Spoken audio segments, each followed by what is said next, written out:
Caitlin and his squad watched in sickening horror as the statue bathed in the tide of blood and gore.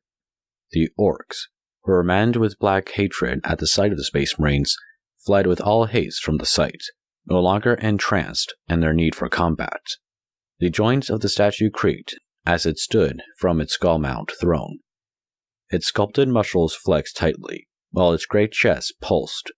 Enormous, black-leathered wings erupted from its back, showering the Marines in a rain of bronze. Its bronze plating cracked and shattered, revealing the black flesh beneath. With its powerful hands, it tore the bronze mask from its face, tearing flesh in the process. It turned to its intruders, its feral face expressing a hatred that seemed primordial.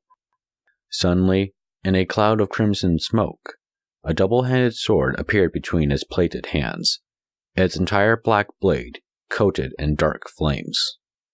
Torkin and Horus opened fire, unleashing a storm of bolter fire and plasma shots. Sigismund charged, hammer raised and roaring a battle cry, announcing his challenge. With both hands, the monster swung its blade. Though the Space Marine blocked the enormous blade with his storm shield, the impact had sent him flying across the room and slamming against the wall in a sickening noise. Torkin halted fire and dashed to the downed Space Marine. Kalen, Horus, and Loki provided cover fire, distracting the beast from slaying his challenger. The creature, with but a light flap of its powerful wings, leapt to the kill team. Pandu and the rest of his remaining squad calculatedly planted the charges across the room, onto fat, greasy generators that glowed hotly blue, along with fuel tanks, massive computers, and circuit breakers that provided power to much of the fortress. "Detonators set.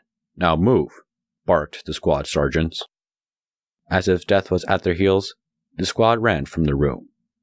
But before they made it around the corner, Pandu heard the biggest snarl of a few dozen orcs at the other end of the grease-covered hall. The green monsters unslung their crude, scrapped-together ranged weaponry and opened fire.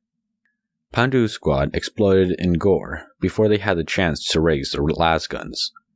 The head of the sergeant erupted like a wet balloon, but not before his thumb pressed the detonation trigger strapped to his belt. Loki's corpse twitched sickly for a few seconds before it disintegrated into a pile of blackened bones. Kalen and Horus hurriedly made their way down the hall, the one which led them to the monster's throne room. As they did, Kalen spitted a curse, shamed for having to leave Torkin and Sigismund behind. The apothecary was still treating the injured Space Marine when Kalen called for a retreat, yet the Iron Snake chose to remain behind to help his battle brother. Horus practically dragged his sergeant due to the Blood Raven missing his left leg. His gene seed did the best it could to reduce the bleeding and prevent the Space Marine from passing out, but it was clear the sergeant wouldn't make it if he wasn't treated soon. Behind him, the creature was on all fours, crawling and squeezing its way through the tight hallway. Its wings were ripped from its shoulders when it squeezed its way through the entrance of the hall, its hatred pushing aside pain and encouraging him to kill and maim.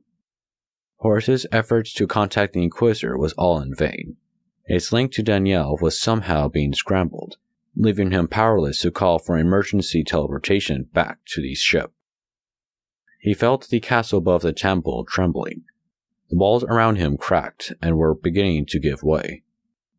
The demonic avatar roared as most of the ceiling gave out and began crushing him against the ancient floor. With a bloody roar, the Black Shield dropped his sergeant and drew his plasma gun like an unsheathed sword.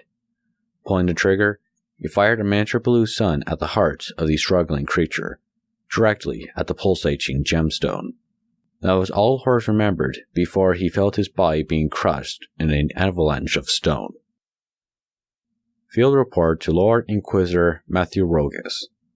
My lord, I'm afraid the fate of the Eldar weapon is lost to us. Whilst the kill team were able to find what appeared to be a corrupted statue of their god within the temple's labyrinth, contact was lost when the orc war boss implanted what seemed to be a spirit stone in the statue's heart.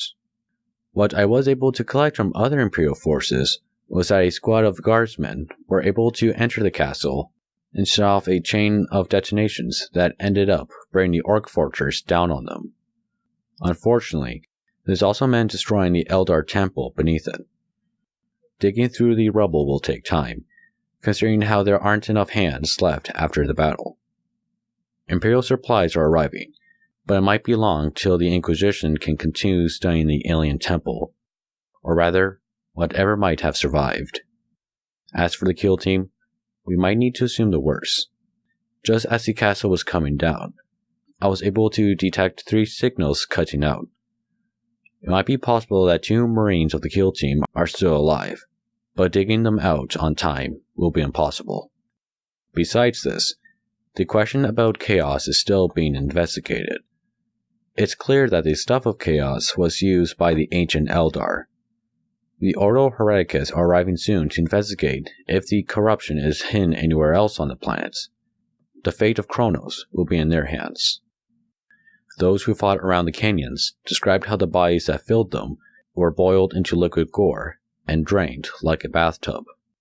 It's most likely to relate to the statue within the ancient temple, but it still needs to be researched. More to come soon. Inquisitor Rachel Daniel, Ordo Xenos. Emerging from a tear through reality, a squad of Eldar in thick coats entered the ancient throne room. What remained was very little. Most of the ceiling had collapsed onto the floor, with only a few pillars remaining and holding up the structure. At the end of the room, where appeared to be giants in black armor laid unconscious, half buried in rubble. One of the rangers broke from the squad. Her slender hand brushed the dirt from one of the giant's mighty pauldrons. Her bile jumped, recognizing the skull crest of humanity's Inquisition. "Shall we end them?" one of the rangers asked. The Eldar scanned more of the room. Through the helmet's enhanced lenses, she found remains of ancient bronze. The shard seemed to glow as if it was bathed in fire. Her heart was numb, recognizing the ancient evil that brought her people down time after time.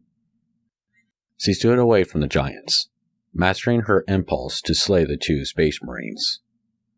We'll bring them back with us. They might be useful for what is to come.